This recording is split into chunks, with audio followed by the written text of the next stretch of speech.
Hello বন্ধুরা, welcome back to my channel. So সবাইকে good evening. আর সন্ধ্যাবেলা একটুখানি ঝাল ঝাল মানে মুখরোচক খাবার না খেলে হয়, তাই আলুটা কাটানো আর দেখানো হয়নি।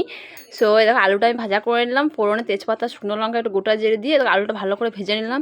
তার মধ্যে মাম্মাম বলছে আলু ভাজা খাবো, বুঝতেই তো পারছে। দেখো শোনা আঙুল কামড়ে যাচ্ছে, ওর যা কাজ দুষ্টুমি।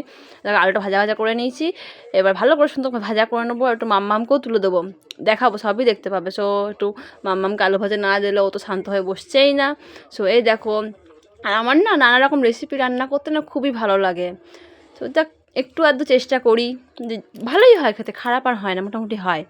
আর এটা মাম্মাম গরম গরম আলু ভাজা নিয়ে বসে গেছে খেতে। তুমি খাও আস্তে আস্তে, যা কাজ।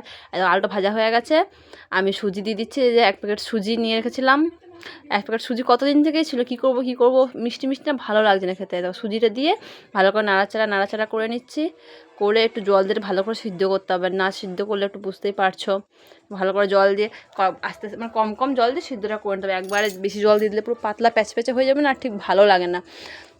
আর কে কোথা থেকে আমার ভিডিও দেখছো আমায় কমেন্ট করে জানিও। সো এই রেসিপিটা তোমরা বাড়িতে ট্রাই করবে, দারুণ লাগবে। যে খায় না সুজি মিষ্টি খেয়ে খেয়ে যারা বোর হয়ে গেছো, বা যারা খায় না, রেসিপিটা করবে। ঝাল ঝাল নোনতা মিষ্টি মিষ্টি খুব ভালো লাগে, আমার তো ফেভারিট। আমি যতবারই খাই, মিষ্টিটা ঠিক পছন্দ করি না আমি, তো তার জন্য আমি তোকে ঝাল ঝাল করে সুজি এরকম করে বানিয়ে নিই, আর দারুণ লাগে।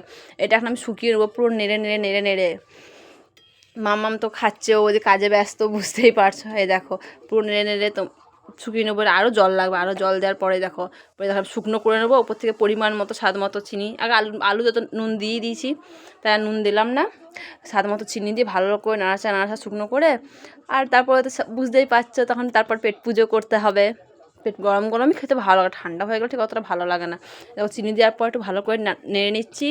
তাহলে চিনিটা ভালো করে গলবে আর কি, ব্যাস। নাহলে চিনিটা না গললে তো ভালো লাগবে না, না।